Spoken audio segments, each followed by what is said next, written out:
Chapter 1 ended with me moving to Phoenix, Arizona to attend Motorcycle Mechanics Institute in summer of 2011.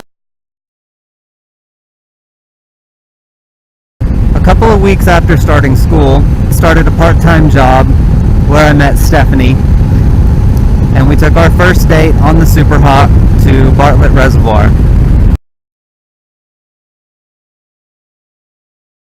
I also had the opportunity to ride Highway 60 all the way out to the Salt River Canyon with a group of riders that I met at a gas station one morning.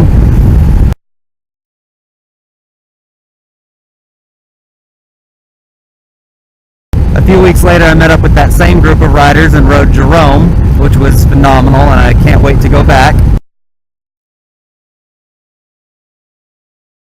Everything was going well until I got hit by a minivan.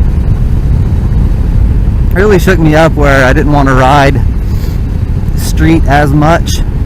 So at Christmas, I drove the 4Runner back to Texas and made a trade with my dad for a 2006 Toyota Tundra. A long couple of months later, I finally got the insurance check from my Superhawk, which they totaled. And with it, I went out and bought a Ninja 650 in terrible shape. I took it home and stripped it down and repainted it, put it back together in my apartment.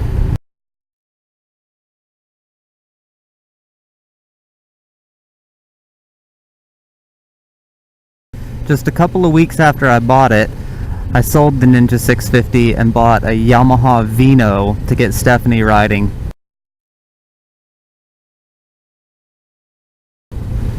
She only rode it once and pointed out to me that the real thing she needed to learn was clutch. So I sold the Vino and bought a 1988 DR125 Suzuki dirt bike.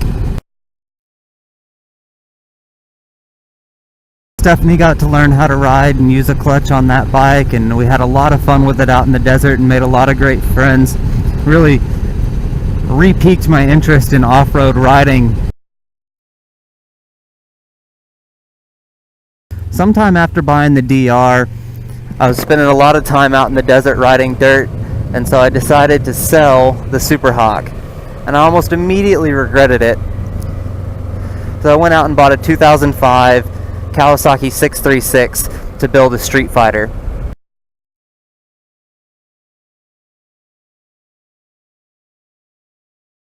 It was in pretty rough shape, but I thought it had potential, and I'd always wanted to build a Street Fighter. As luck would have it, a friend of mine had just finished building a cafe racer out of a Superhawk that I'd convinced him to buy a few months earlier.